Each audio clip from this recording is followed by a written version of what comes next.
Hello, everyone. I'm Jim Garrison, and I want to welcome you to day 69 of Humanity Rising.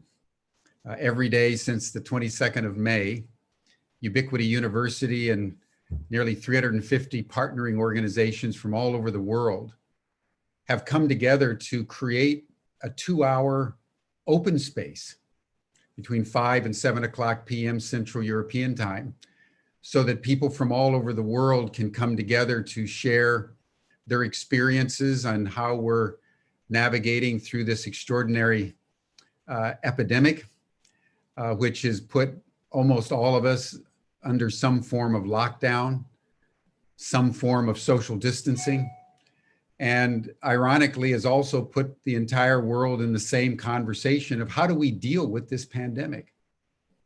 If you've been watching the news over the last couple of days, there are reports now, starting with the United States, that there are now 6 states that are setting records day by day for more and more COVID cases, led by California, Florida, Texas, New York, Asia, India, China, Japan, Vietnam, Australia. Other countries are all Hong Kong today was talking about record numbers of COVID cases again. Countries in Latin America are all reporting increases. Spain. So we're in a situation, as it said in that Apollo 11 movie, we got a problem, Houston.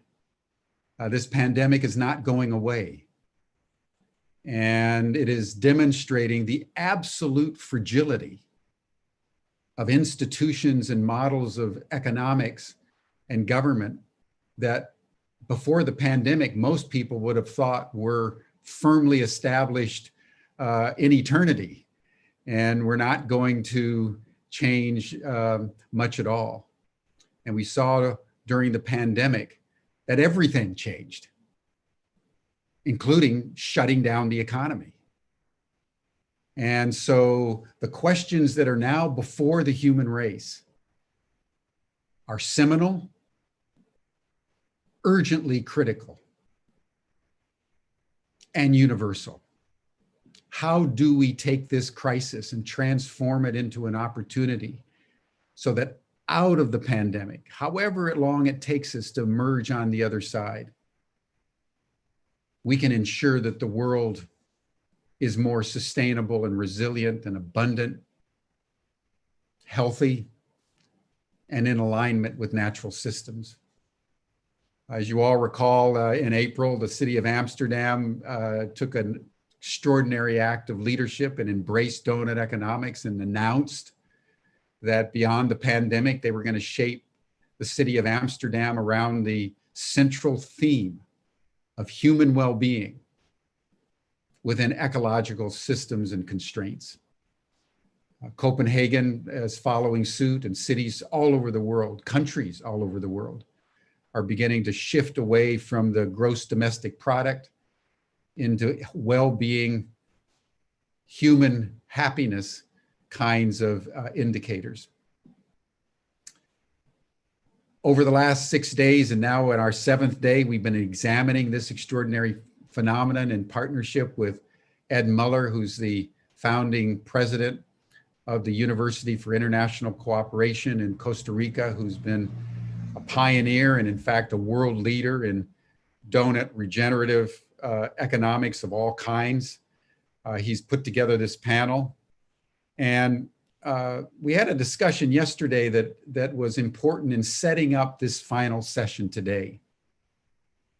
And that is that while Amsterdam and Copenhagen and various institutions, cities, governments are beginning to seize the opportunity, across the board, governments are also going backwards. In the United States, the Environmental Protection Agency has been given almost carte blanche to strip away any environmental standards, because the point is not to bounce beyond but to bounce back and essentially recreate the very situation that produced the pandemic in the first place. Classic demonstration of Einstein's axiom that the consciousness that produced the problem can't solve the problem. And because they're all locked in that old consciousness, they literally can't conceive of bouncing beyond, which is the subject of our program today as we bring this 7-day exploration into donut and regenerative economics to a close. We'll be returning to this theme the week of October 12th. But I think it's important for us to remember the adage today that things are getting worse and worse, better and better, faster and faster. And there's no more neutral ground. All of us are now called into account. All of us need to choose with every choice we make about what we eat, what we do with our livelihoods, where we go, how we live, whether we're enabling ourselves and our families and our communities and our cities and our countries to bounce beyond into a new world, or to slip back and thereby hasten our own catastrophe. That's the choice. I'd like to now turn the program over to Ed Mueller. You've all gotten to know him. Ed, you've done a splendid job. Thank you again so much for this leadership on your part. You've demonstrated everything that humanity stands for, and I welcome you and turn the program now over to you. Thank you, Jim. Thank you for that introduction. I'm excited. The amount of feedback I've gotten from around the world of people following Humanity Rising and this week's session, and the way we got all these brilliant speakers to say, yes, we'll give our time and we want to participate. And we've been kind of building up this momentum to this last day today, where we will be talking about new economics, new economies, and the way to move forward. Jim, you're totally right. Even in a country like Costa Rica, which is famous for protecting nature and the consciousness, the amount of pressure that's being put on government from society in general to take any block that could slow down economic bouncing back. It's amazing. And slowly but surely, they've been able to squeeze in many spaces. And they're organizing a referendum to drill oil in Costa Rica. We banned oil drilling 25 years ago as a nation. We said we're not going to do metal mining or oil drilling. And Congress is moving new laws to open up to oil drilling and gold mining, and because that's what is going to bring our economy back quickly. We need to really move quickly now, and we need to engage everybody that's in this process to cross that chasm, to move beyond the early adopters, to move beyond these pioneer people. And once we gain enough momentum, it will just be unstoppable. Because at the same time, so many people are actually starting to rethink their value structures in the personal and community and their business life. I've never felt so much gratitude to school teachers as now, when I had to have my son in homeschooling. And today is the first day yesterday he actually went back to school. But we don't know if it's going to be permanent or if it's lockdown that's going to close in on us again. I just don't know how these teachers are capable to deal with my son for 7 hours a day or 6 hours a day and educate him in so many ways. Food, the farmers, I mean, the farmer I used to buy from in the farmer's market, he is now bringing food to my door at no extra cost. So we see all these movements towards solidarity, towards working together, towards helping each other. And that is what we're going to see today with two very interesting initiatives. They're new. GANE is a global assessment for Next Economics. I think we'll have a very interesting session on how GANE is thinking of working with this. And then Bounce Beyond, a team which I've been involved with for now quite a few weeks or months, actually trying to facilitate this transition, try to offer a platform that comes from all this transformation science and knowledge to help us move forward. So I don't want to talk too long. I think everybody has heard me talk enough over the last days. So I'll ask Jasper to please take the floor. And I'll ask all speakers to just give a brief introduction of yourselves. We have a lot of curriculum. And if I try to interpret what's the most important achievements, I'll just take too long. So you can choose what you want to say about yourselves and just go ahead, Jasper. Thank you for joining. Yeah, thanks, Edward, and thanks, Jim, for setting the scene in such an inspiring and urgent way. So my name's Jasper Kenter. I'm a senior lecturer at the University of York in England, and most of my research is around biodiversity and valuing biodiversity, looking at the multiple values of nature and how we can transform our society to better integrate those values in decision making. I'm also an ecological economist, and I've been active for a long time in the international and European societies for ecological economics. And this is where my interest in new economics comes from. I was on strike in December last year, and I had a bit of spare time and was standing on the picket lines and kind of contemplating. And my sense was that we were heading for another big global economic crisis. I kind of felt we would have another credit crunch this year. So I started writing a research proposal to bring people together to build a solid alternative, so that when the crisis hit, unlike kind of last time where it felt like the alternatives were so diffuse and couldn't really get a foot in the door, we would have a credible vision as underpinned by a rigorous knowledge base that we could push forward as an alternative, as a community within ecological economics and the kind of much broader kind of new economics community. And I will come back to that, what I think that means. And then COVID hit, and we started to have an economic crisis for a very different reason from what I expected. But it also meant that we had to accelerate this proposal. So we started building a global alliance to set up the global assessment for new economics, and that's what I'll be talking about today.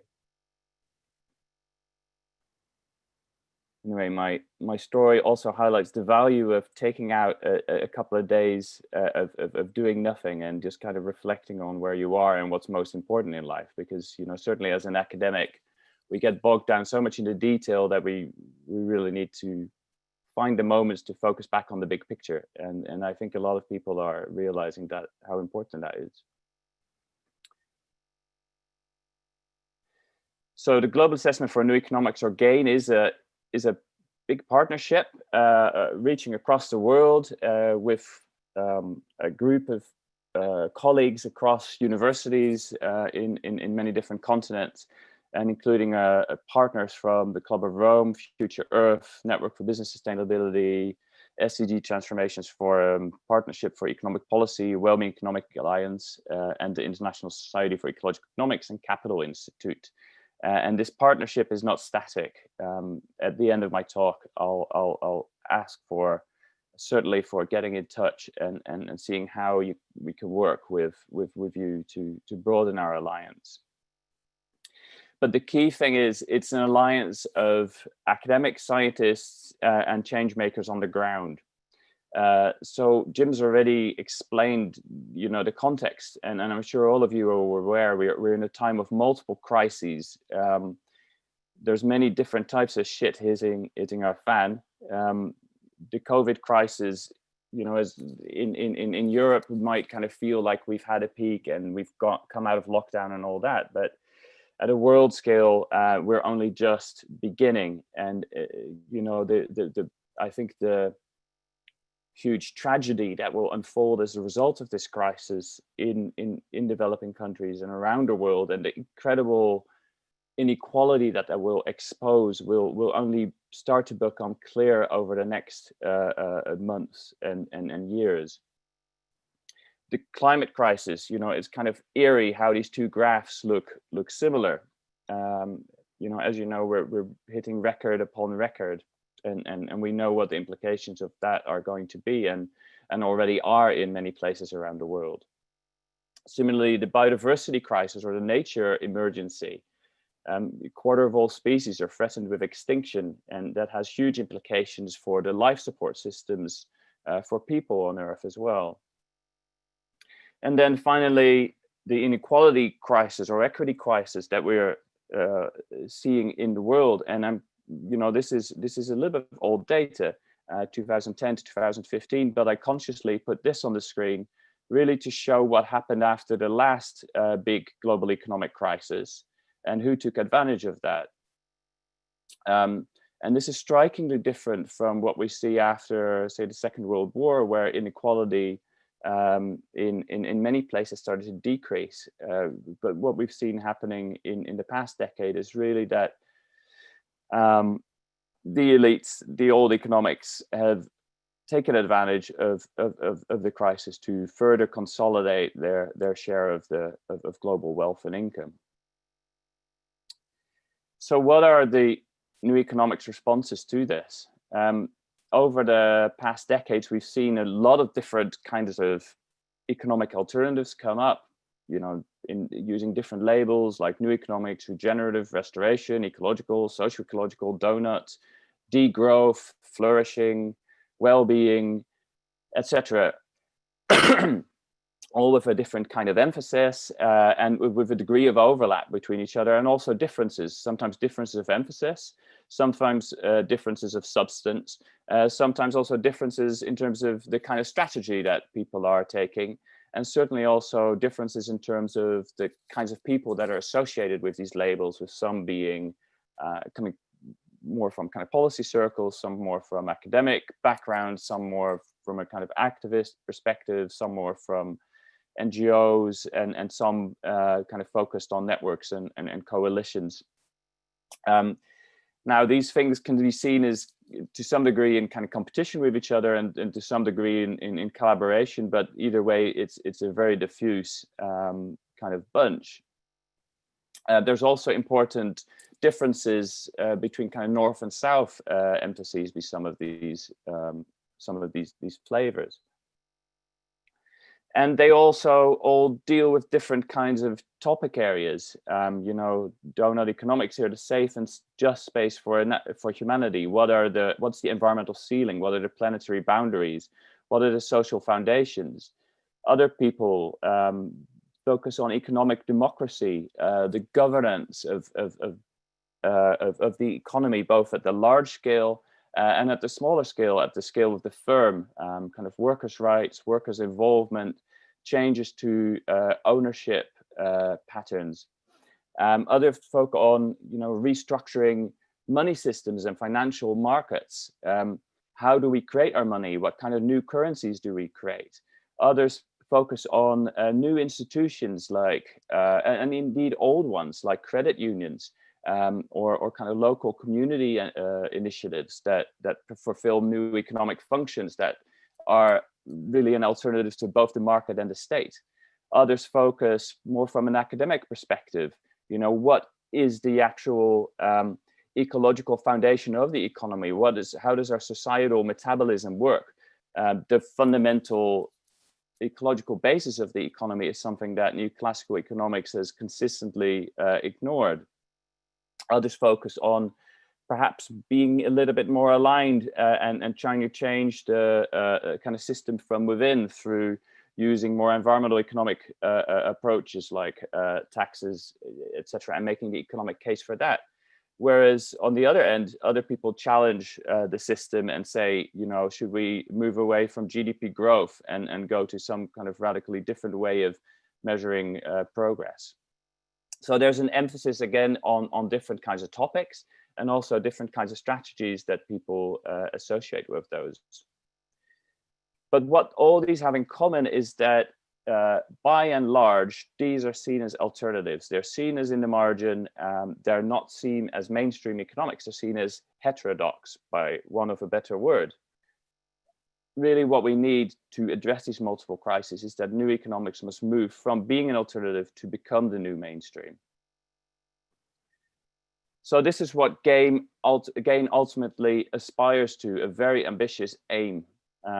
And in order to achieve that, we need to develop a credible, a rigorous, a high-profile alternative economic response that can move into the mainstream. And this needs to be broadly supported and advanced by the new economics community, really in a broader level that ties together all these experts and practitioners from science, from policy, from bottom-up initiatives, from activism, from new corporate leadership, from unions, from different kinds of stakeholder groups that associate with these new economic movements right around the world. So we will rapidly synthesize knowledge around the alternatives and develop a common vision for a new mainstream, for a large-scale, rapid online expert deliberative assessment. We will develop a global deliberative public dialogue to support action, and we will establish an enduring partnership through building a network of networks. So we do have to start somewhere, and we've chosen this simple paragraph, and particularly the text in bold, as our starting point. This is a paper called "The World Scientists' Warning of a Climate Emergency," signed by more than 13,000 scientists. And it basically looks at all the different kinds of institutional conditions that need to change in order to address the climate emergency, including changes in the economy.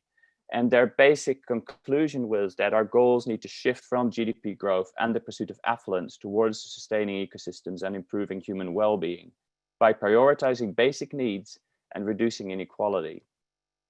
So it's very much connects to, the social and the social crisis of inequality together with the need to address the environmental crises, and inextricably ties these together. And as an academic, I kind of feel there's more and more critical discourse appearing that really says, no, we cannot address the climate crisis or the nature emergency without tackling this inequality emergency and doing that development in a thoroughly different way. So who are we? So working with me is Kate Pickett from the University of York, author of The Spirit Level, Nibu Mukherjee at Brunel in London, Bina Agarwal, who's former president of the International Society for Ecological Economics from the University of Delhi and Manchester, Anela Angar-Kravi, who's a macroeconomist at the Tyndall Climate Centre and University of Cambridge, Bob Costanz, who I'm sure many of you know, a very well-known ecological economist at ANU, Peter Jones, who's a design specialist at Okado in Canada, who's also involved in Bounce Beyond, Jane Kabubo-Mariara, who's the president of the African Society for Ecological Economics, and she's also director of the Partnership for Economic Policy, which is a development NGO, and a professor at the University of Nairobi.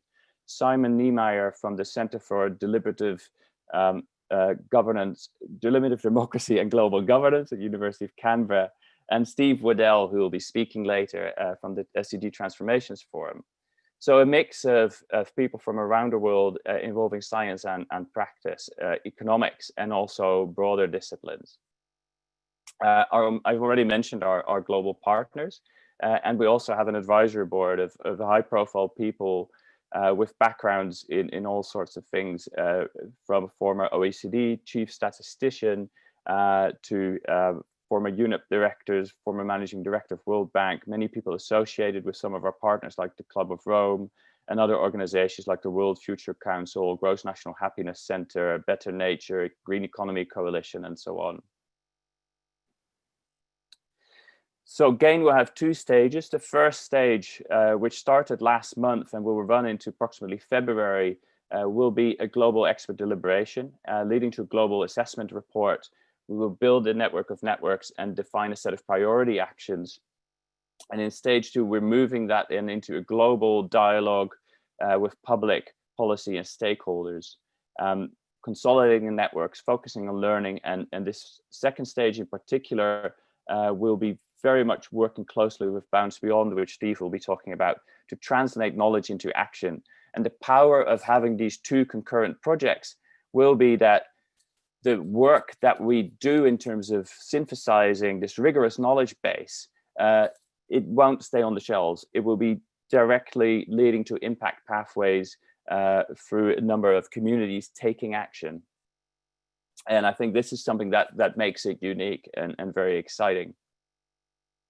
So coming back to the expert deliberation, we want to bring together up to 1,000 experts from science and practice who will engage through questionnaires. These will be organized in 8 thematic groups to cover a broad breadth of economic topics.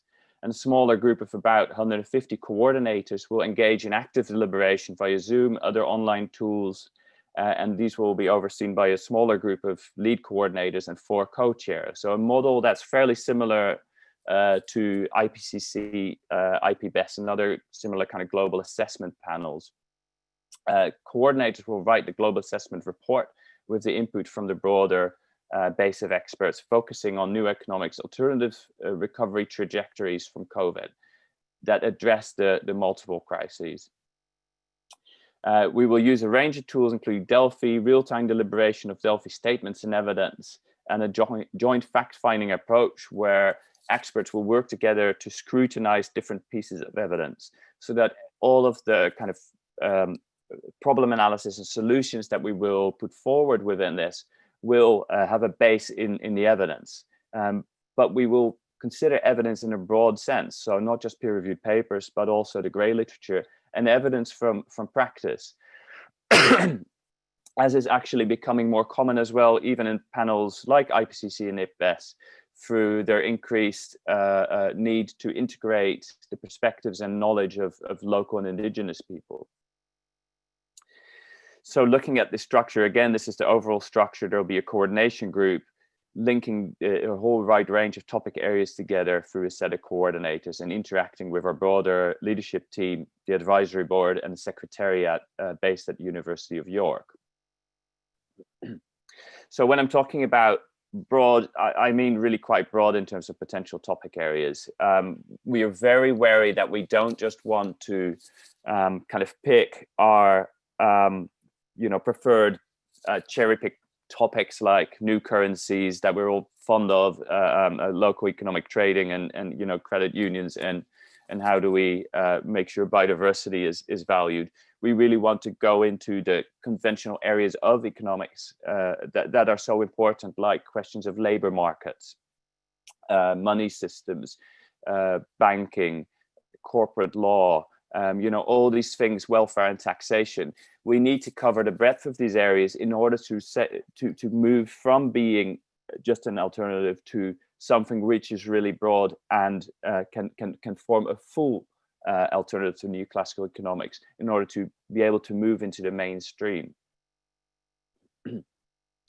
We're going through 4 stages within this process, starting with scope definition, which is underway now, towards recruiting participants, then having 2 deliberative stages, first focus on principles and desirable outcomes, problem analysis, that should be problem analysis, looking at opportunities, and then in the second stage, analyzing a range of solution sets against the principles and desirable outcomes that we've established.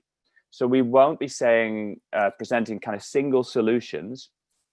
Rather, we're suggesting multiple numbers of solution sets and change pathways, but we will evaluate them against the sets of principles and desirable outcomes that we've established earlier.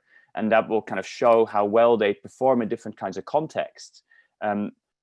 And we will further structure this to account for spatial and temporal scales and cultural institutional diversity. So this kind of approach avoids that we just end up through some kind of watered down consensus that you can get if you just try and push everything together within a Delphi type approach. Rather, we want to find consensus on how well different solutions meet particular desirable outcomes and criteria, and then what's actually desired, and it can be different in different contexts, both kind of in terms of scales and in terms of where in the world we're talking about. So just to give a kind of a very simplistic example of this, okay, so here's a problem. World economic growth continues to be correlated with increased environmental impacts. So let's start to scrutinize this problem. Well, what impacts are we talking about? To what degree are there really associations, and what's the evidence for that? So what kind of solutions can we present for this problem? Well, you know, maybe change, consumer preferences need to change. Maybe we need to decouple technologically environmental impacts versus economic progress. Or maybe we need a reduction in consumption and production. So let's look at all these different sets of solutions and how well do they address different sets of principles that you could associate with new economics, like strong sustainability, leveling of economic power, you know, what our real understanding of what well-being, prosperity, and progress means, and what are desirable outcomes that we're looking for. So what kind of greenhouse gas reduction pathways do we need? What kind of targets do we need in relationship to sustainable development? What kind of level of equity are we looking for? You know, how important is efficiency in all of this? So again, kind of, can we deliberate on this? Can we kind of come to some consensus on what the evidence is for the associations that we can make? And again, a broad range of examples of evidence could feed into this, from climate modeling to discussion papers, etc. So I've mostly been talking about the first 6 months of GANE, but we're gradually developing the project as well as kind of implementing it. So this global public dialogue is much less developed and designed so far, and this is something we will be developing over the coming months. The purpose of it is to validate and activate the outcomes of the first stage, and to build a broader partnership where we can have dialogues on what comes out of this in close collaboration with Bounds Beyond through a very broad range of methods. The key thing is that this dialogue will then feed into an updated version of the global assessment report, so that after about 1.5 years, we can update that report both with a view to what even that broader community of stakeholders and the public kind of feel about these kind of solutions, but also to look at how the COVID crisis has unfolded over the next year or so, because I'm sure it will reveal a whole range of new kinds of dilemmas and also things that might give momentum and might propel particular kinds of solutions that we might develop as part of the first stage of GANE. So the outputs of this, I've already touched on the assessment report with summaries for policies and business, a high profile peer-reviewed article, an updated assessment report, reports on public dialogues, a range of kinds of publications, but also things like films, a free online course or MOOC, webinars, breakfast, lunch meetings with policymakers, broad groups of new economic leaders connected throughout the process. That is absolutely crucial. This process is not just about generating outputs, but the process in itself is extremely valuable in connecting people from all these different flavors of new economics, as well as experts from science and practice, and to identify change pathways and priority impact actions that we can enact directly. So how we're going to change the world, direct influence on decision makers, our high kind of level partners and advisors acting as vectors for that. Also indirect influence, changing the narrative, shifting the center ground, kind of moving new economics into the mainstream, providing a platform to enable advocacy and activists. So again, kind of people who are advocating in policy, in NGOs, in business, can they build on a rigorous knowledge base that allows them to propel their arguments with greater force, knowledge is power, knowledge without action is nothing. So we need to bring the two together within a set of systems of change. And on those systems of change, I will kind of shortly hand over to Steve, because he is certainly an expert in that. But before that, just to mention, how can you get involved? At the moment, we're looking for nominations for co-chairs. So 4 people will oversee the expert assessment. So please nominate others, nominate yourself, get in touch. And also you can register online your interest at the moment as an expert or as a stakeholder or dialogue partner. And we will get in touch with you in due time to get you engaged. So 2 web sites at the moment. Our website will be neweconomics.net, but preliminarily we have york.ac.uk/neweconomicsup, where you can pre-register at the moment, and please email us at this email address. Thank you very much, and I'm looking forward to your questions.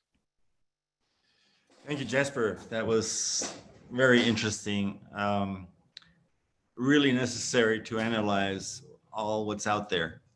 And I'm glad that you're really going into the system as a whole, the banking, the tax system. It's not just changing the one component of the system. We really need to tackle the system as a whole.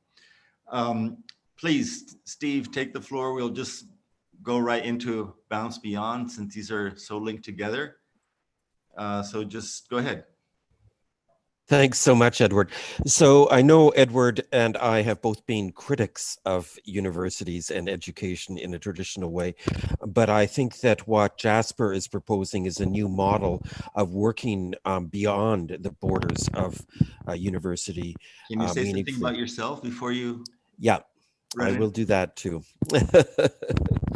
So I describe myself as having worked for over 35 years in the field of transformation.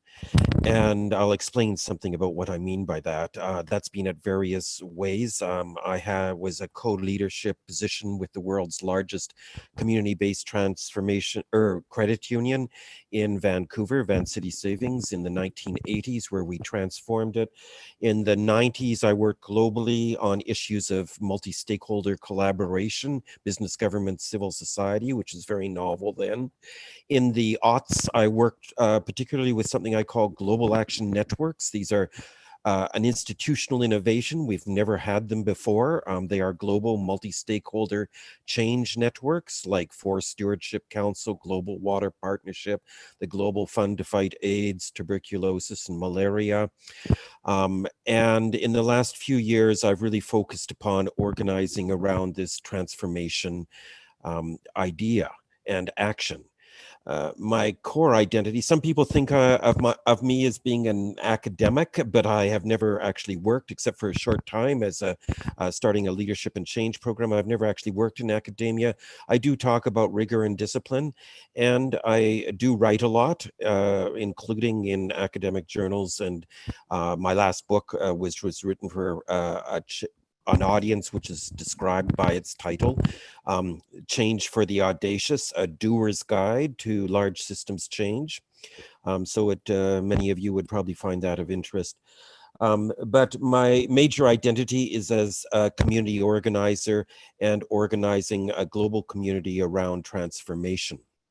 So in 2017, a group of us got together at a global transformations conference and started something called the SDG Transformations Forum.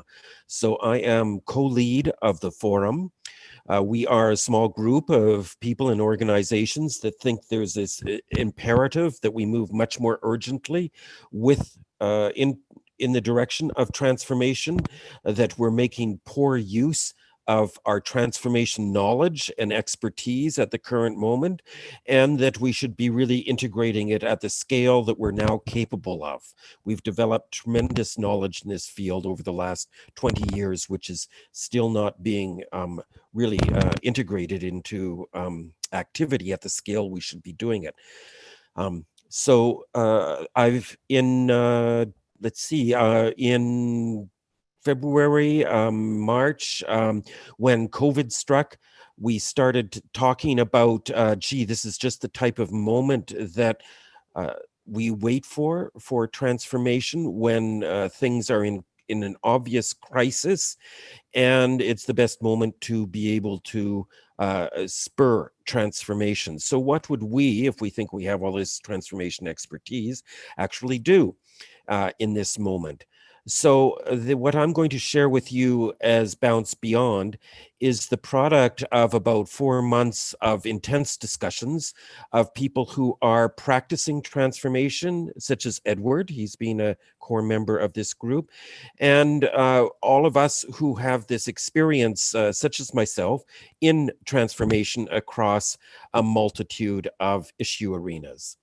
So I will just share my screen now so I can share with you something more about what we're developing here as Bounce Beyond. I'd like to start by just connecting it to the last 6 days of your discussion, then going deeper into what we mean by transformation processes, and then how we're bringing all of this together to be able to what we think of bounce beyond, emphasizing it's not bounce back, it's not bounce back better, it's not bounce better forward. We've got to bounce beyond into a new era of the next economies. So I hope you can receive this as an invitation to be part of this growing community. We see organizations such as the WellBeing Alliance, which was featured yesterday, as co-parties, taking particular leadership in organizing the community. We're organizing a particular part, and they're very well connected to what we're doing. Edward, as you probably know, is part of the Global Council of WellBeing Alliance as well, and certainly we have participated in their events as well as them participating in ours. So we are this community of practitioners with deep transformations experience. I headed up something called the Global Transformation or Global Finance initiative in the last crisis, global finance crisis. We are all deeply experienced with the issues of new economies, but we come at it particularly from how do we actually do it? And that's the combination that we're wanting to bring together here, the practitioner knowledge and the Next Economies world. So this is what we've been seeing over the last 6 days is some of these organizations. You'll recognize some of these labels and logos, but only a few of them. Just to emphasize, there is a plethora. There are many of these initiatives. The highlights that you've seen are some of the most advanced. Something like Comparative 21 is particularly focused upon new corporate forms. You can see the Extension Rebellion is featured here if you recognize their logo with the black, within the black circle. We think that they're part of the Next Economies world. They're pushing for this. Systema B, you haven't heard from that. That's a group that's particularly focused upon benefits corporations. Fair Trade, you'd probably recognize that as an, oh, they're old. They've been around for the last 40 years. Yes, they have. And they have been promoting this for a long time. So we think that there is a group here that has been working on this. And the question is, given this dynamic of this rich community that's already here, what is the transformation intervention that you would take?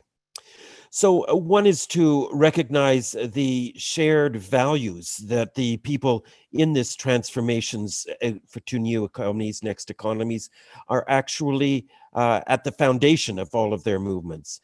One of the individuals, Sandra Waddock, in the SDG Transformations Forum, has just recently completed an analysis of what are the shared values. And this is the way that she has learned to summarize them.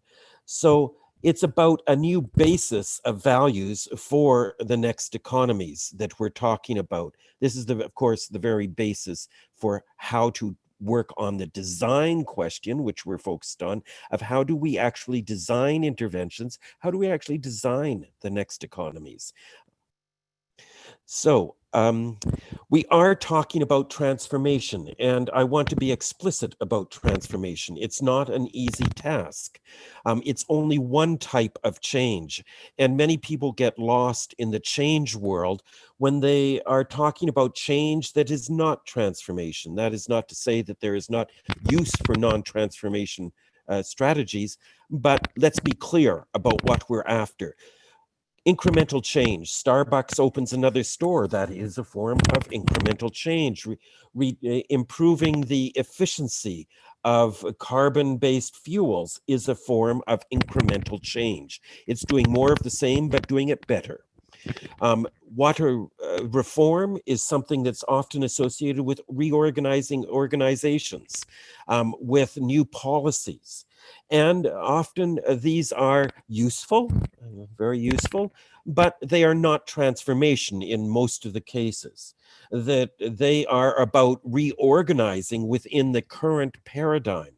Transformation, as Donella Meadows points out, is clearly about shifting paradigms. It's saying, actually, we don't have the right goals. We aren't talking about developing more energy. We're talking about developing sustainable energy. That's a different goal than what we have in the current world. This involves shifting structures and new forms of being together. So implementing new goals is a core part of transformation. And these goals are saying we've got to reorient our society. We are talking about displacing monolithic industrial age structures. So, for example, Germany's energy transformation started with a clear focus upon not just sustainable energy, but actually displacing the centralized type of generation of energy. So it was integrating these types of goals about a future. So a lot of the traditional energy organizations no longer exist in Germany. But the UK model, on the other hand, said we're just going to develop sustainable energy through the traditional centralized industrial age structure. So we have these choices about how we're actually going to achieve these ends that impact upon the very design of our economies.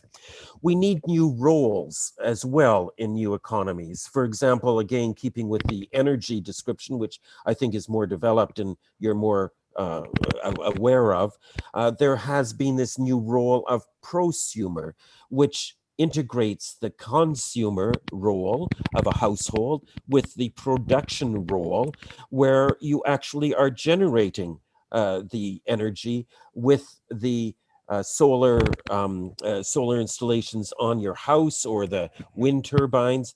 So this is a new role that did not exist before. In the new economies, there are new roles. And we have this important point about transforming or phasing out extractive economic organizations. So it's great to focus upon the new, but you've got to do something about the old too. They're a key impediment to the transformation we talk about. So it's about ending, for instance, the extraction in wages. So these huge wage gaps that we have, or salary gaps, is a form of extraction. How do we actually end that? That's what we're really talking about with the concept of next economies based upon the values that I just presented. So the possibility we see is a unique opportunity growing out of these multiple crises that you've been talking about over the last 6 days. We see when the old economic order is weakened, is disrupted, is a particularly great time to be able to push for the new economic order, because the legitimacy of the old order, the strength of it has been diminished.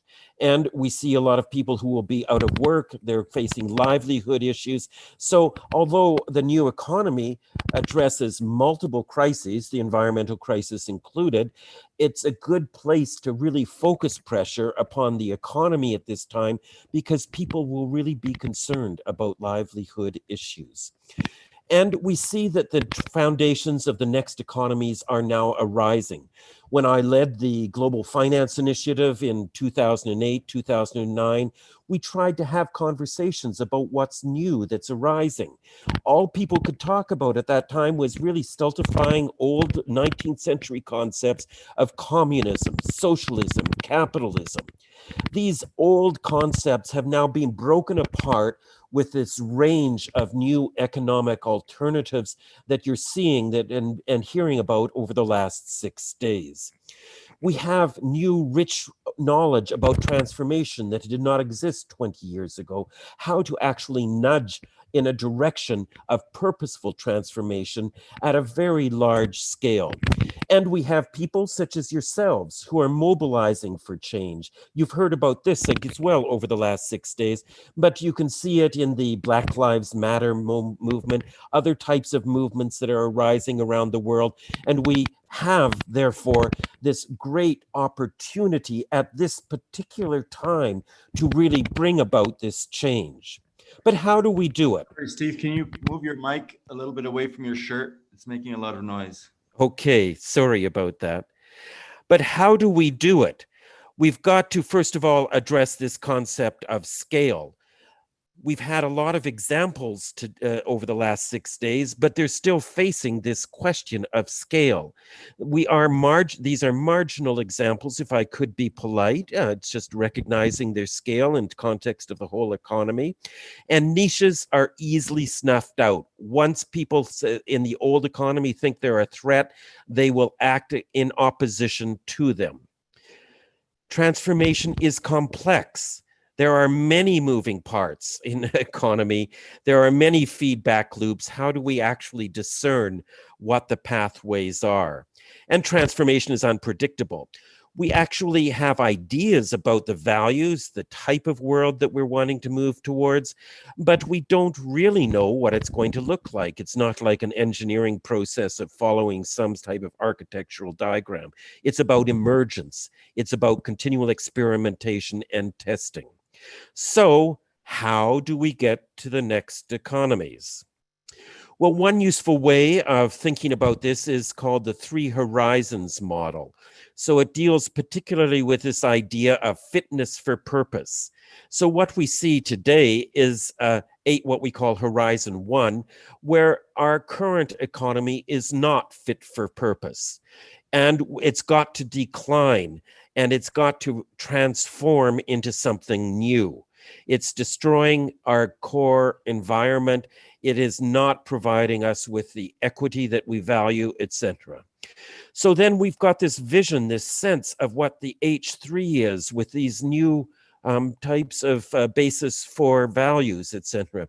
So we know that's already emerging at the same time that H1 exists, but it's not clear how to make it emerge. But we then have these types of actions that are arising as H2, which we've been particularly hearing about over the last week, and which I presented in that opening slide with all those logos. So these are people and initiatives that are working to actually support the transformation process to our H3 future. Now, one of the dangers here is that they're easily captured or snuffed out, as I described earlier, by H1. Co-optation is rampant. Oh, it sounds very nice to work with the big boys. They're going to put money into us now, and so let's work with them. Well, you've got to be very careful. You've got to have a very clear stake in the ground about being transformation-oriented, or you will easily be co-opted into reform or incremental change. And then you've got these new examples that are very committed to H2, or H3 rather.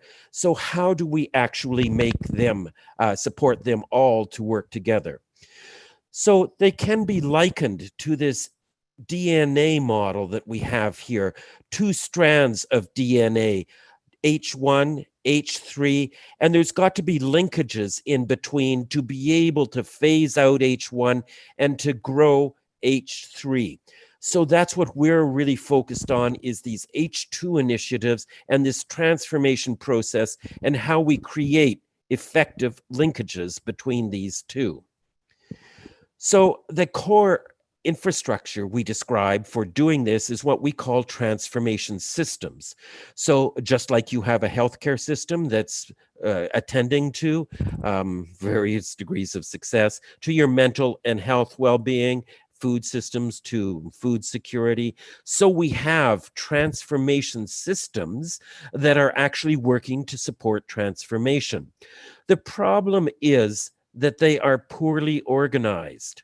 They don't recognize each other's roles. We don't have good ways of organizing their collective impact to create the synergies out of all of their different activities, and to look at them as a system and think of how to build a powerful collective system rather than one initiative, one approach, one label at a time. So this is exactly what we're facing as a design challenge. How do we actually give life to powerful transformation systems for next economies? So in answering this question, we have to be very attentive that there are 4 basically different transformation strategies that are happening at the same time. There's these transformation strategies can be looked at on a confrontation to collaboration spectrum. So in confrontation, at an extreme, it can be civil war, which we can see as rising tensions in countries that are very unpleasant. But that is the logical extension. There is collaboration. Logical extension can be co-optation, but there is a collaborative strategy, which is very useful as well. There are those who focus upon creation of the new, absolutely critical to the future. And that is what almost all of the presentations over the last 6 days focused on. But you've got to deal with the destruction of the old as well. In the Germany energy case, there's been lots of discussion about just transitions. How do we actually destroy the old without making the coal miners bear the full brunt of this transformation? So there are these issues about how we get rid of the old and transform the old as well. So one of the strategies here is what we call the lover strategy. It is these global action networks that I worked with for over a decade, like Forest Stewardship Council. It's saying, let's bring everyone together in the room and figure out and develop collaboratively our strategies for the future. Absolutely appropriate and a good strategy. Then there are those who I refer to as the entrepreneur strategy. These are people who are saying, well, you can go out and talk to all those people. I don't have time to talk with it. It's not in my DNA to talk with a lot of people. I'm going to go out and just do it and show you how to do it. And that's going to be an example of the future. We see a lot of those examples in the last 6 days as well. But we also have these forcing change folks, the warriors, the Extinction Rebellion folks, the Greenpeace protesters. These people are not proposing the answers to how we get it done, but they're providing an important incentive. They're providing energy in the system that's absolutely critical to be able to propel these changes forward and give them legitimacy and the urgency we so badly need. And then we have these people who we call pathfinders, who are directing change within these organizations. We had Paul Pullman, he was at Unilever. He was saying Unilever's got to change, but how do we actually transform Unilever into a corporation of the future? We have a lot of people working around the concept of benefits corporations as one answer to that. So all of our work on transformations tells us that it's not about one of these being right or one of them being wrong, but in fact, it's about how do we create a rhythm of interaction and collaboration. This is where the deep collaboration comes, so that we can work together for this transformation to the goal that we have in common. That's at the basis of Bounce Beyond, creating this collaborative, collective activity. So these systems that I refer to as transformation systems are actually quite visible. They are not just a theoretical construct. I worked with the global energy systems to give you some sense of how they actually are structured. So here's a map of the global energy transformation systems, one way of looking at it. There's many different ways of looking at it. This is a map of the virtual hyperlinks between organizations, as it was taken in 2014, of those who are working to be able to realize a sustainable electricity generation system. So these dots are actually websites. The larger websites are ones that have more links to them. But you can see how it starts to describe the actual structure of this particular change system, transformation system. We have those people who work labeled here as marketers who focus upon market-based solutions, transforming the market. We have those people who come from an environmental imperative, and that's what their base value and direction is driven about. We have people who are coming to with an efficiency perspective, more of an incremental change strategy, as I described it earlier. We have those who are referred to as the governors, the large intergovernmental organizations like the UN, the World Bank, and the IRENA, the International Renewable Energy Agency. These large organizations, because I was looking at it here from a global perspective about global actors.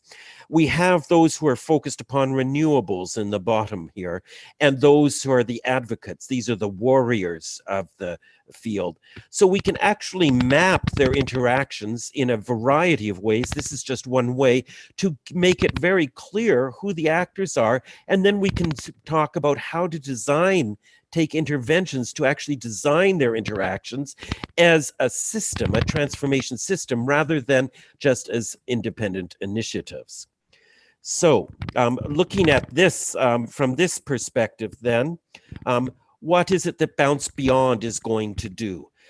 Well, Bounce Beyond is about a journey, a 2-year journey to establishing a clearer vision about these flourishing futures, pathways that are articulated in harmony with what Jasper was talking about with GANE, building on the pathways that are being developed through the regenerative work, through the work of the circular economies, through the work that Kate Rayworth is doing with the sustainable economies from donut economics perspective. So you can see down here at the bottom left-hand corner, we're talking about this urgency. We've got to do this urgently. This is a particular moment in time when we can take advantage to really move forward. And then we've talked about, above that, we can see we talk about 10 next economies I'll describe for you. We're looking at 10 particular cases, working with them as next economies, leading examples to lead to this flourishing futures. And at the basis of it, beneath the balance wave, we have this actions of co-creating infrastructures, connecting, amplifying, integrating, hosting the action and dialogues, the co-hosting. This is all will be done collaboratively to generate these pathways. So we have a particular theory of change, again, describing the moment we're at from a particular perspective, from transformation knowledge. So in 1962, Rogers described this, what's called the innovation adoption curve. So there are actually stages of adoption of innovations that we're working with. In 1992, the early 90s, a fellow by the name of Jeffrey Moore actually itemized more from a sales perspective, actually, from an innovation of new products, what this was about and how to introduce these and connect these different segments. They can be, from his perspective, these were market segments, but it's very applicable to people adopting new change as well. So the people we've been hearing from for the last 6 days are really the innovators and the early adopters, these great people who are driven by passion. They're driven by a vision. They're driven by their innate values, and they're driven by creating a community around that to generate activity. Well, the early majority is quite different from them in terms of the behaviors. They are open to change. They realize there's something wrong with the current economies, but they want to have something they can just lock into and easily move into, rather than have this passion stuff, and rather than have this all of these different names and ways of thinking about it. They aren't interested in that. These are the people who want to get in and drive the car. They don't want to know about how to put the motor together. So there's this big chasm between the early adopters and innovators and the early majority. How to cross this chasm? So it requires addressing two impediments. One is there's a weak understanding and priorities for crossing the chasm. That's what Jasper was speaking to, the confusion of pathways. That's what we've been hearing from over the last few days, where lots of people are doing great work, but how do we actually work together in deep collaboration? We know that there is a lack of coherence of effort to really work collaboratively at the scale and deal with the complexity that is absolutely critical for crossing this chasm.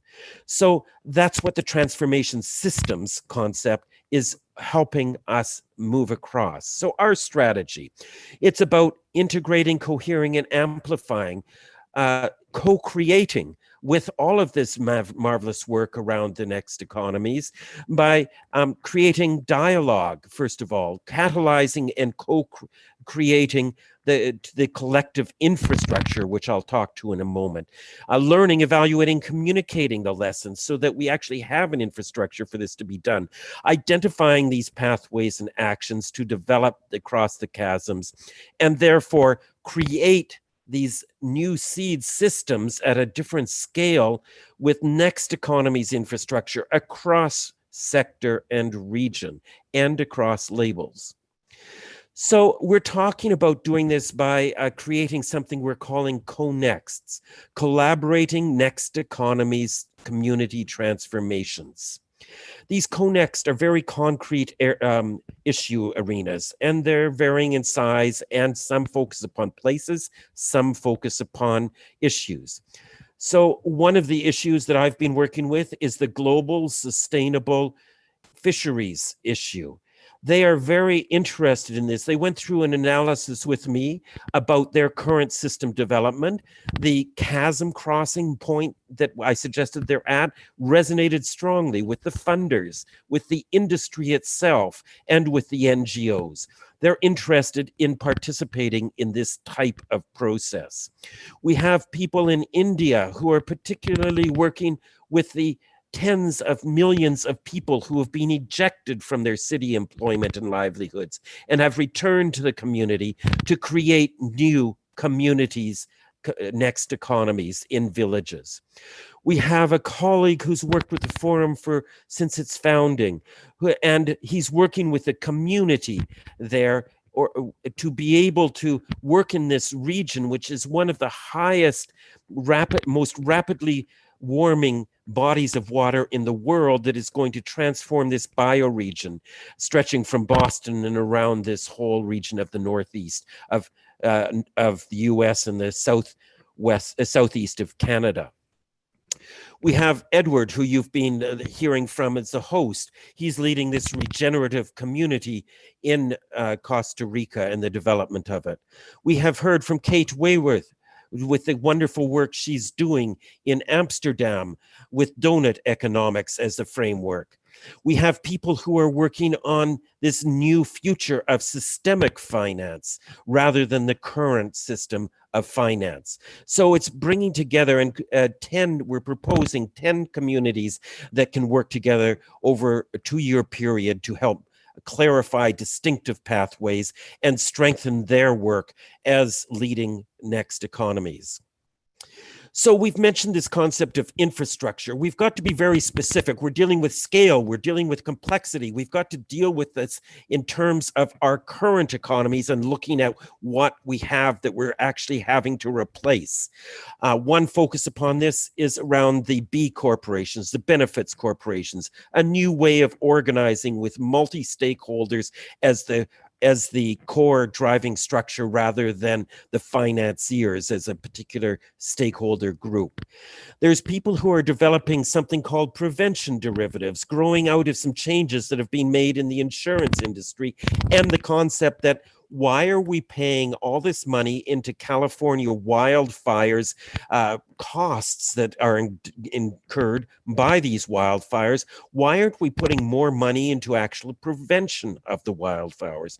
Well, that requires a very different insurance product and a different strategy of bringing together stakeholders. But that work is being advanced in California and is very applicable to other global environmental concerns. So we can actually get the amount of money going into this and stop wasting it on just paying for the implications, but actually putting it into prevention. We have new narratives that are developing. We had wonderful stories about shifting from the GNP focus and that being the way we should be working to new stories about what our focus in life is. We have something called pre-competitive agreements. These are being developed in the fisheries industry in particular, where people who are competitive in their actual marketplace are getting together ahead of time saying, wait, we've got a joint interest here in making sure the fisheries are healthy and they're ecologically sustainable. Let's collectively put money into projects that will help ensure that is actually the case. It's a different model for how businesses interact. We actually have new economies reflecting this imperative of the values that we've talked about. We have a social stock market in India. We have a stock market that is scheduled to open in Scotland shortly in this year that is based upon some of these principles. And of course, you heard about seeds currencies if you were here on Monday, a great example of how we actually can create currencies that embed the logic and the values of the future world. These are design questions. We've got a current finance system that is driving us over the edge in the way currencies are structured and distributed. And of course, we have this thing called ecosystem services, which you are probably somewhat aware of, that we've got to be at one with nature and be able to nurture nature as she nurtures us. There's been 2 decades, 3 decades of work being done on this. And we have new production processes such as regenerative agriculture. We've got to talk about new production processes at a large scale. And we have collaborative marketplaces. It's not all about marketplace as competitive. We have this example in India that's developing to bring together people in a collaborative way. So this is the type of thing that we've got to actually connect. These are initiatives that are not well connected, and we've got to talk about how to connect them and how to fill in the gaps in our H3 economy.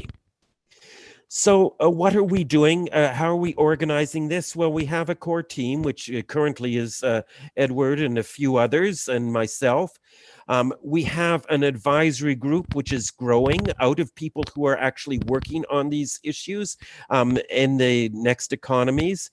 And we have people who are working on the particular aspects that are impeding our development for these transformation processes. So we did some work to say, what are the generic challenges that are facing transformation? We asked this question of people who were working in transformation. We did an analysis of the documents that are like the IPCC, the International Panel on Climate Change report, to be able to understand what they're saying needs to be done. So we found a lot of people are focused upon the finance system. It's the core logic of the finance system. It's not just needing more money for transformation. It's the evaluation system. We have an input-output model of evaluation. We've got to change it to a longer term from a short term. We've got to make it a whole systems evaluation model. We have the stories that we've talked about that are critical to developing these next economies. The innovation system is currently producing all types of undesirable outputs, such as plastics, such as social discord. How do we change the innovation system so that it doesn't concentrate wealth? Governance and organizing, it's not just a question about getting the right policies. We actually don't have the right policies in part because the governance and organizing systems are 19th century. They've been captured by the lobbying forces. We're having to reinvent governance systems, and we're seeing that be done through many multi-stakeholder processes. Capacity. We've got to develop the capacity for being able to do these transformation processes with deep knowledge and intelligence and sensitivity. So we're hoping to bring together 10 leading exemplars of these evolving next economies to put them into connection around these challenges that they particularly are attracted to. Some will be more attracted to finance, some others to narratives, depending on what the priority is to them, and to support the connection so they can collaboratively work on these issues. So how do we fit in Bounce Beyond as distinctive from all these other great efforts? For once, we're focused upon the infrastructure as I described, these infrastructure that's going to be the basis of Next Economies H3. Creating pathways. We're wanting to articulate the different pathways, again, thinking there are multiple pathways in collaboration, bringing all of these different initiatives together in collaboration to identify the pathways they're developing. Designed by a team with transformation experience and knowledge. We do have good connections with people working in Next Economies. We have worked in Next Economies. I've worked in the finance arena, for example, but our basic competency is around the transformation design experience. I'm sorry. And of course, the partnership with the Global Assessment for New Economics that we just learned about from Jasper. So we hope that you will join with us to bounce beyond to this era of next economies. You can find out more information here, and we've set up with Humanity Arising another source of information that you can hear about shortly. But with that, I hope that you can find your place in the next economies and will be encouraged to be able to take it in a live way. Thank you. Thank you, Steve. That was great. I'm really honored to be part of that initiative. I'll pass it on to Indra Adnan right away. We're running a little bit late, but Indra, please go ahead. Thank you very much. Thank you, Steve. And I'm going to go straight then into sharing my screen.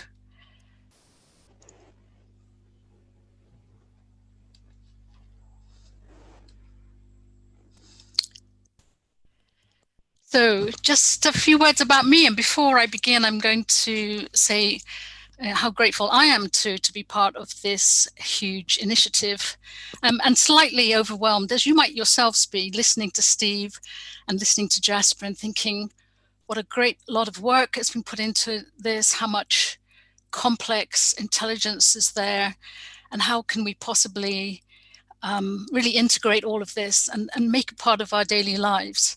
And my intention here is to take you slightly back from that very maybe demanding, challenging, and exciting place, and think about it more in terms of how are we taking part in our societies now? How do the people around us feel? You know, what is the dream and the goal that they might be facing day to day? And so a few words about myself. As you'll see, I'm at once a psychotherapist. I'm what I call a systems architect, which is really that I convene people and help to build pieces of the structure that Steve has been referring to. But I'm also a soft power consultant. And for those of you who don't know much about soft power as an international relations term, I'll be talking a little bit about that later on. But also I'm now the initiator, the co-initiator of a project called The Alternative UK, which is a new political platform, which asks the big question: if politics is broken, what's the alternative? And I just put that line in at the end because I wanted to bring us back to the idea that all of us are living our lives with a big question. You know, at the heart of all of our activities, there's a big question. And my question has been from a very early age: what is agency? Where does my power lie? How do I make things happen? So keeping that in mind, I've spent my life organizing and convening, but also I've written a lot of books and papers, and I'm a journalist. I write quite often for The Guardian and for the Huffington Post. So a lot of the language I'll be using is quite popular, if you like, or quite accessible. But let's to keep us all in this mode of, you know, what does it feel like to be living in this age, and what are people facing? So of course, we're all very aware of this extraordinary moment.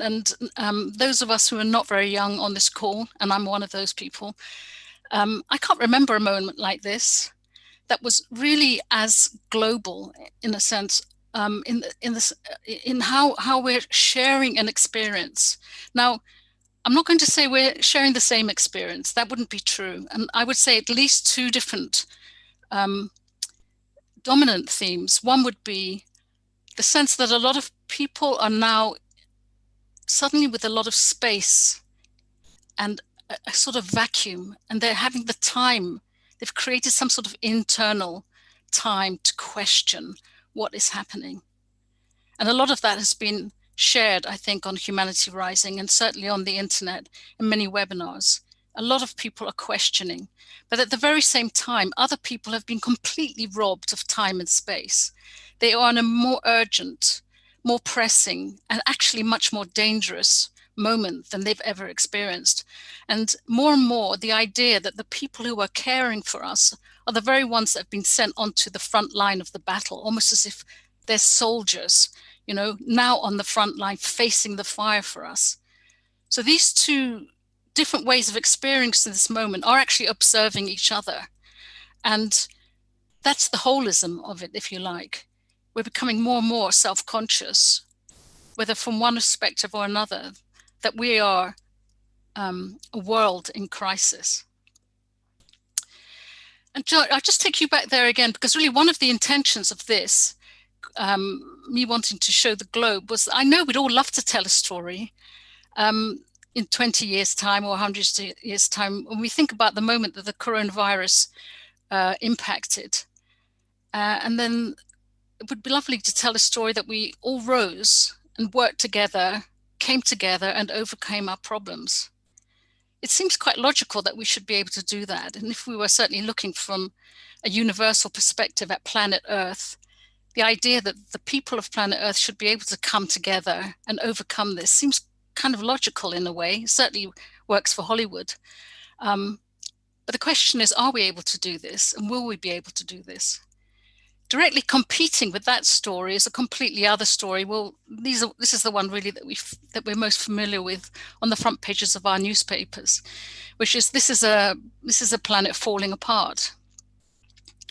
This is us, fractured, deeply fractured, and in great danger. So why do we have these competing stories? I've heard both Jasper and Steve talking about the importance of new narratives. And in fact, I've taken part in a lot of active dreaming webinars and initiatives recently to encourage everybody to use the power of their imagination to think through to a new world. But we have to keep in mind at the same time that we've been part of a global dream factory all along. And that really the telling of narratives is somebody else's multi-million, multi-billion, and probably trillion soft power industry. one of the big problems of our daily experience is that it's very difficult to tell whose story we're taking part in. And one of the big stories that is really under the microscope, or people becoming more and more conscious of course, is the story of the American dream. How much money has been plowed into keeping that dream alive? Living in the UK, as I do myself, we ourselves have a great story of the Great British Dream. It's an industry. We put money into it. We harness people's minds and imaginations. We're thinking narrative all the time. And then more recently, of course, having seen the power of the American dream and the power of the Great British Dream, the Chinese dream has become an industry as well. What used to be something that was, in a sense, just part of Chinese culture has now become a commodity that they throw lots of money into, building Confucius institutes all over the world to capture the narrative, to capture our imagination dream space. And so as we tell stories and as we aim for new narratives, the importance of becoming conscious of the narrative industry and the soft power industry is a very important part of what we have to do in this urgent moment. Having said that, one of the truisms that we're living by in the alternative is that we've been in a revolution for over 20 years. While others are saying we need a revolution, we'd like to keep emphasizing that we've been in a revolution, really extraordinary, for over 20 years. And that's really the revolution of the internet. And why is that such an important thing to keep aware of? But mostly because in that time and over this last 20 years, billions of people have suddenly had access to all sorts of information that they never had access to before. We've been able to mobilize, we've been able to connect with each other. We've been able to organize, and more than that, we've been able to watch each other perform. We've been able to understand ourselves as human beings much better. This has really been an immense and shocking period of waking up over these past 20 years. But the question is, what have people been able to do with all of this new agency? During that time, and especially over the last 10 years or so, there's been a lot of political entrepreneurship. I don't know how many of you are watching the way that political parties have started to change in response to this global revolution that's been going on. And the most important part of it has been trying to give the people themselves much more participation in the political process. If in the past it's been very top down and only very few people have had power, these parties, some of them in, many of them in Europe, but also in Taiwan and in Indonesia, have been giving the focus to how can more people participate in the political process. So on this slide here, I've got the Alternative in Denmark, Podemos, which is in Spain. We've got the Pirate Party that happened in Iceland, but it was also a global network of pirate parties.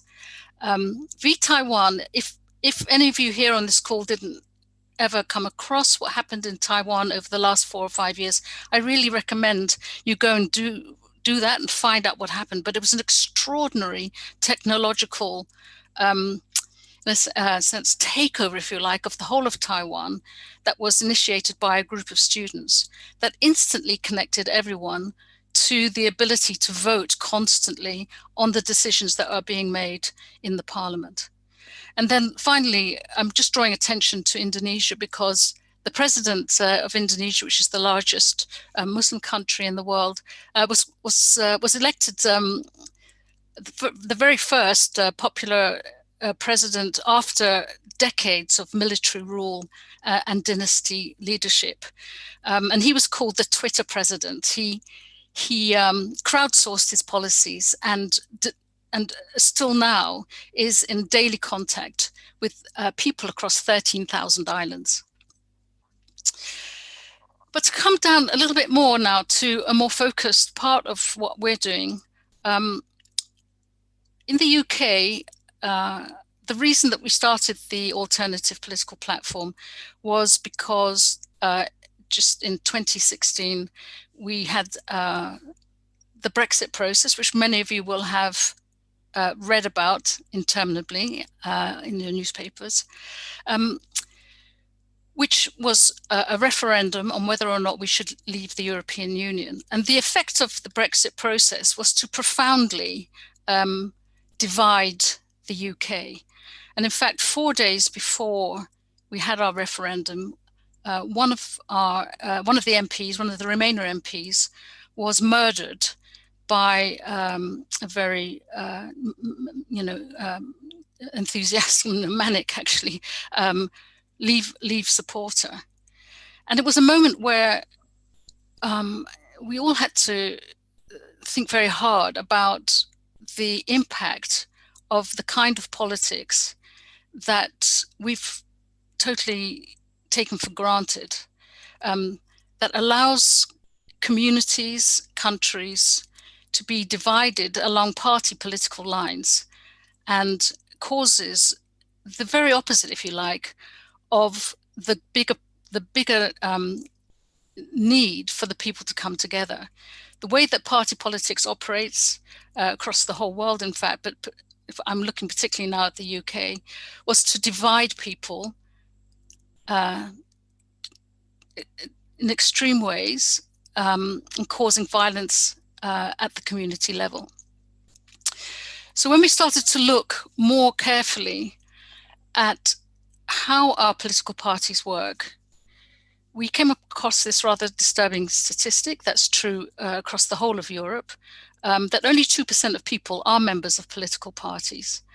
And that means that only 2% of people are regularly creating the political discourse that we rely on. The story that is being told through our political parties is the story that's picked up from the media, and also the story that most people will believe power is about.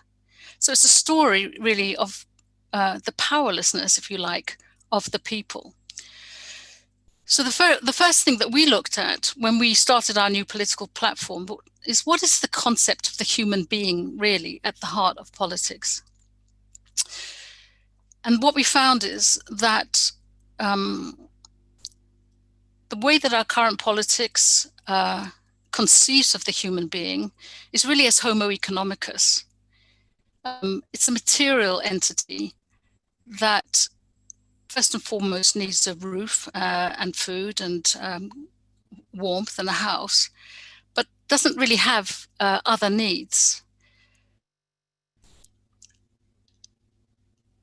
What we understood, of course, is that the human being is a much more complex, in fact, biopsychosocial, spiritual entity, and has many other needs, which, if they don't get met, cause the social problems that we experience all the time. So I'm just showing this slide to you. I won't go into it in too much detail, but it's actually a very important assessment of the human needs that each one of us are trying to get met every minute of the day. And they're human emotional needs that prove that we are essentially social animals, but that if we're ignoring the needs, for example, for attention, for autonomy, for security, for privacy, for status, for belonging, each one of these will have a very important social impact. At the same time, to look at the human being, we also have the resources to get those needs met naturally. We have the complex memories, we have the rapport and empathy, we have the imagination, we have the ability to observe the self. However, if we're living in a toxic environment, or if we're living too much stressed out lives on the hamster wheel of trying to get our material needs met, we'll find that we cannot use our own resources. But looking more closely again and thinking about what it is that was arising all the time during this revolution of the past 20 years, what we're seeing is the impact, in fact, of the more complex capacities of the human being. We are creating all the time, integrating, learning human networks. And slowly we're moving back into relationship and a new story of us.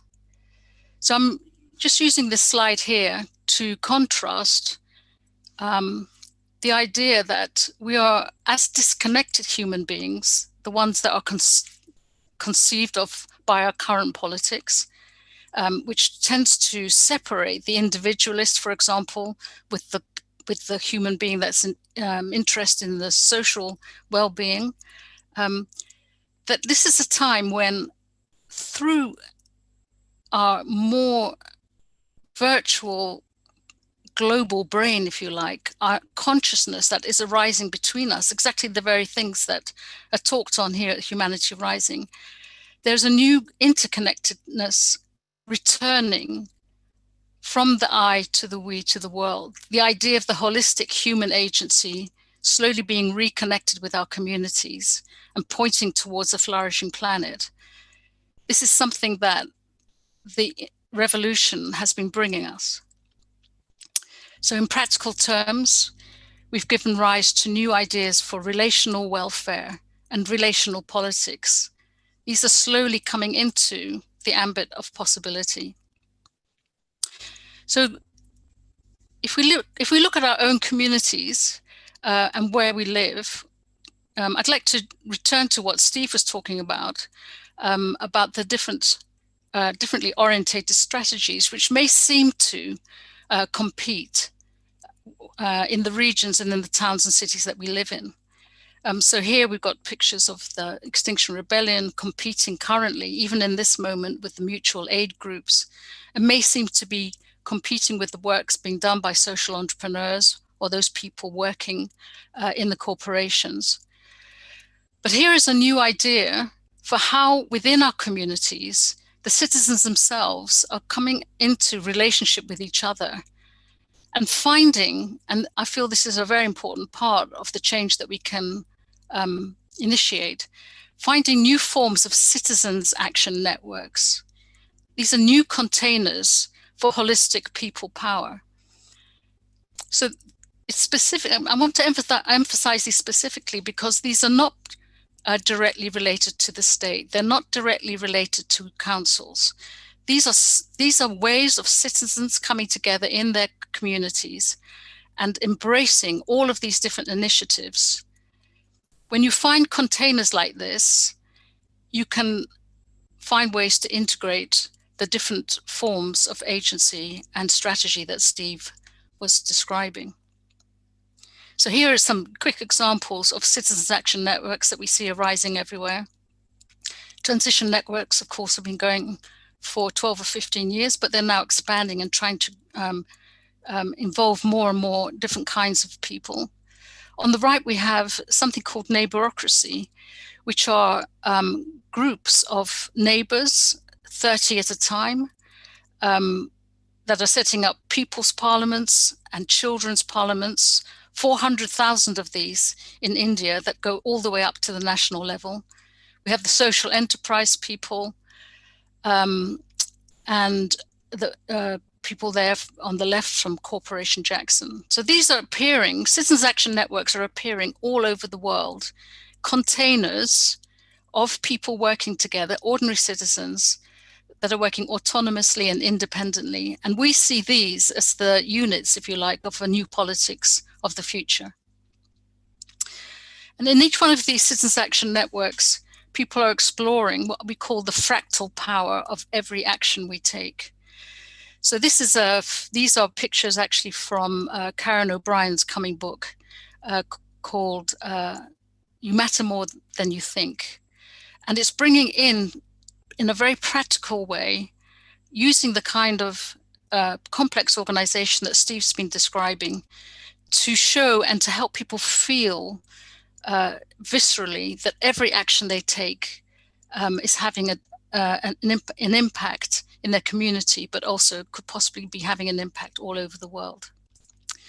So they ask all the time from these communities and from these citizens' action networks, is what is the economy that will be at the core of our action as people on the ground, and how we need to move from a globalized growth economy that seems to be killing the planet directly to the cosmo-local communities that are reconnected to the planet itself. And that, I feel, is the work of Bounce Beyond, and how our political movements are going to be directly connected to the whole life new systems that everybody is now looking for. That's me. Thank you. Thank you, Indra. That was insightful, powerful. I'll have to look back several times to be able to digest all of it. Amazing. I'd like to do in the next 5 or 6 minutes around through the panelists, starting by Jasper again, so you can have some like concluding comments based on the 3 presentations and how we want to actually move and bounce beyond. Jasper.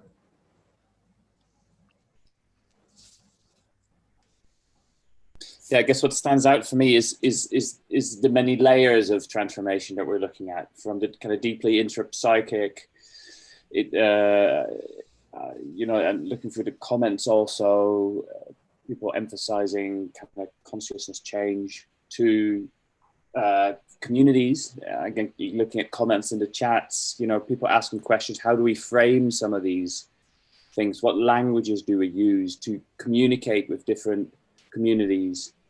To us as a human being, you know, with Indra talking about the basic need for our basic needs to be met before anything else can happen, how essential that is to consider that in any thinking of transformation. To you know, our common knowledge in my own work, and then you know, the different kinds of systems that Steve has been talking about. So this kind of highly multi-layered approach that we're trying to think about, where we're making those connections really from the individual up outward and from the social back inward, and to keep that dynamic continually going on within our projects of transformation and the way we connect with each other. I think that's absolutely crucial. Steve, you want to go ahead? There's actually a question in the Q&A, I think would be good for you to answer, basically on are there people working on the language of transformation to make it understandable to conservative audiences who are stuck with guns, abortion, and other issues? And then if you can do your roundup.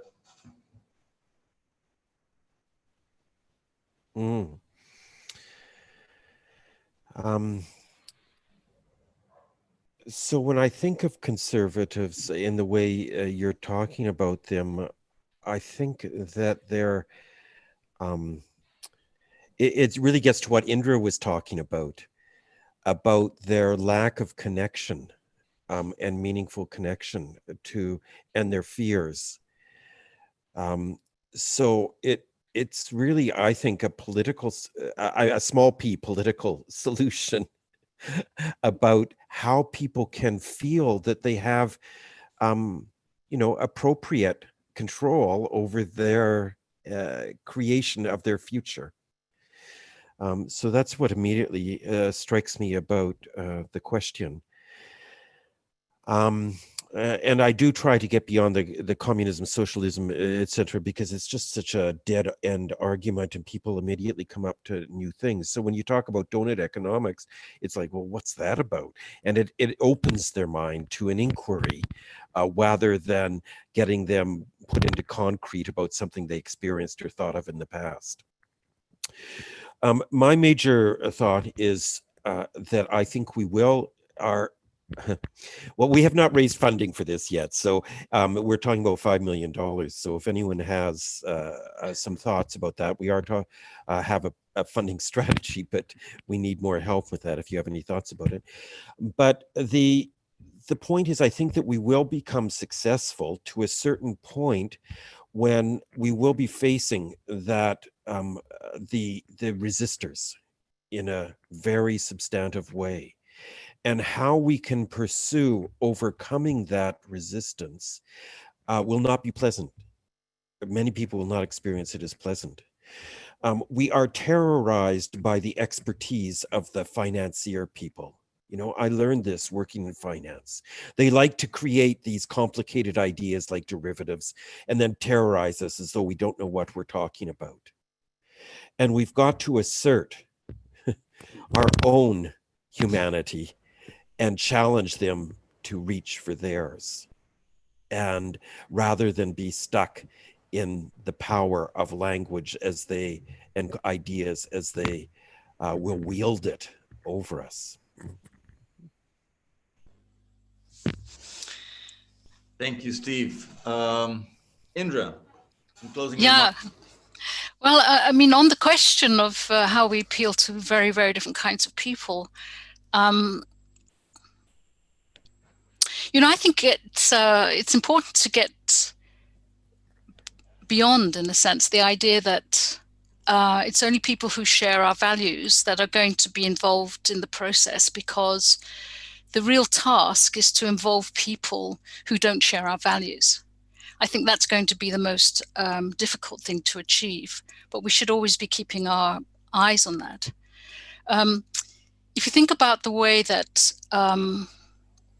advertising or Facebook or the social media has succeeded, it's really appealing to our emotional selves, you know, and the idea and the desire, for example, for freedom is something that was very prevalent in the Brexit debate, and it's prevalent in the Trump election that came soon afterwards.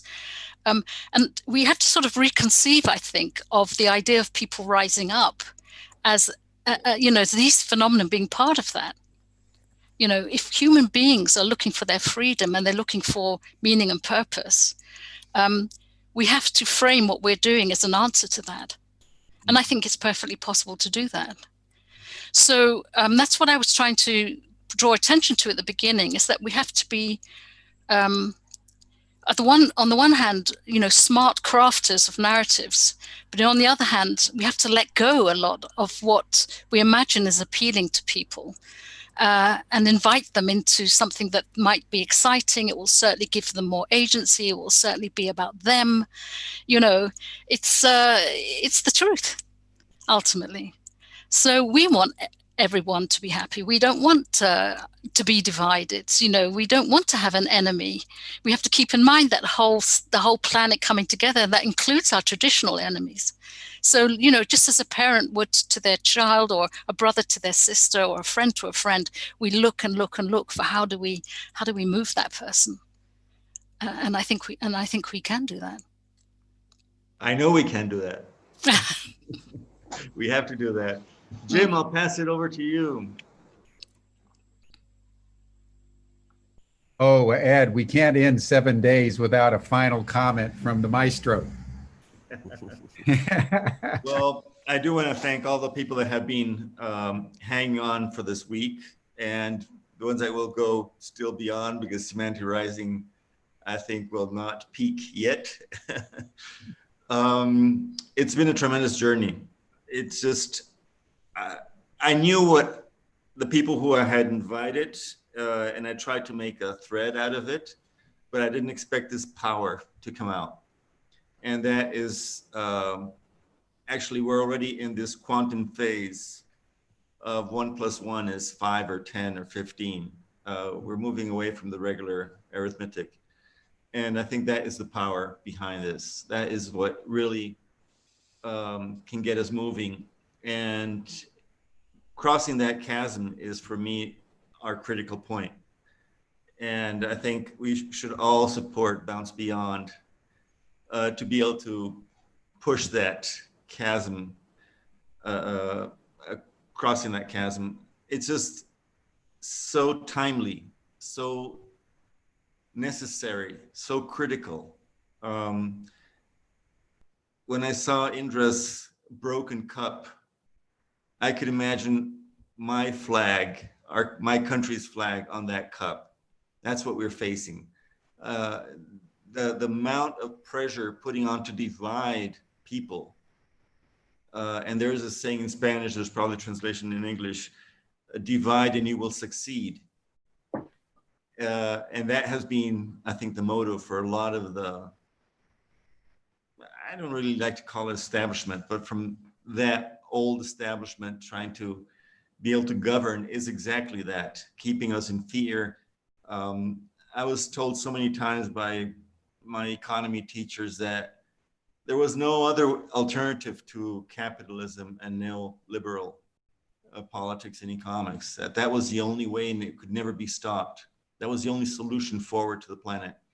And I'm still hearing it from many important academic institutions, even my country, you know, that capitalism is the only way out and that it has provided our life to be extended. It has reduced children mortality. And they link all of that to capitalism. I think that we should learn from the way they rob ideas and success stories and put it on their backs to really narrate. And I think everything boils down to the narrative, to the storytelling. And we have powerful stories. We've heard powerful stories throughout these days. So thank you all for having been in this marvelous, emotional, I don't know, I'm just so moved with it, passionate about this coming together of all these people.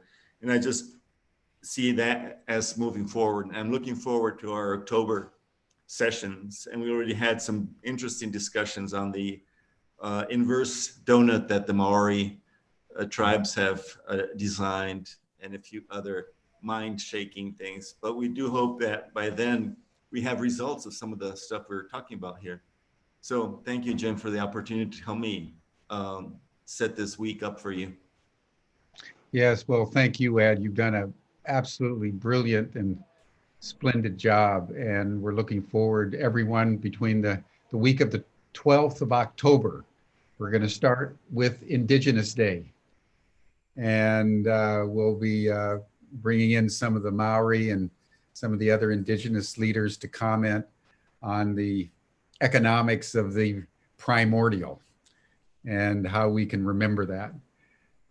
So there's a lot more to come. I want to just in a minute make two comments in closing. One is, I think, Steve, you made a very important point that we'll measure our success by the resistance that rises up. And I think that is something that we all need to take in. We're, in my view, we're coming down to the last battle. You know, scientists the world over are telling us that we have run out of time. We're no longer in a world where we can make mistakes and it doesn't really matter because life is basically going to continue as it always has, and really no worries. There's no rush. As we're seeing now with the pandemic, we can be stopped in an instant. And what we're now facing is a rising crescendo of crises, at the center of which is runaway climate change. And we're now right at the outer limit of tipping points, which is something that Ed has been reminding us of, as has other speakers, virtually every day. And when the Arctic Circle is summer hot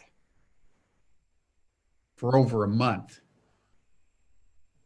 and the tundra of Siberia is melting irremediably and releasing massive amounts of methane, we've got some real choices to make.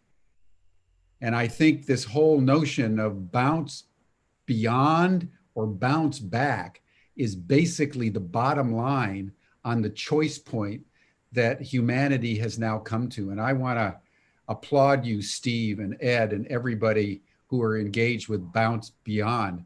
It's either bounce beyond or we're going to lose the bounce. And I think we all need to understand it, and that we all need to really realize, as many speakers in this series and from the beginning of Humanity Rising, and it's obvious to people all over the world, there's no more neutral ground now. And that's one of the lessons of the pandemic. There's no neutral ground. Everybody now is in this story. And therefore, every decision we make is of ultimate account. And I love that slide, Indra, of the reverberative effects of every choice. We all are in this now together. And that leads me to the final comment. I just thought that what you provided in terms of the industry of myth making, the industry that goes around the support of neoliberal economics, capitalism, the industry that goes around, you know, Britain rules the waves, or America as the light on the top of the hill. And now we've watched over the last 10, 15 years as China is building its own mythology of the great China and as a world power. So we're all in myth making. And I think the central, you know, importance of something like donut economics, as Kate Rayworth has described, a complex economic system in the image of a donut that's as simple as anything, because everybody on the planet knows what a donut is, and everybody loves donuts.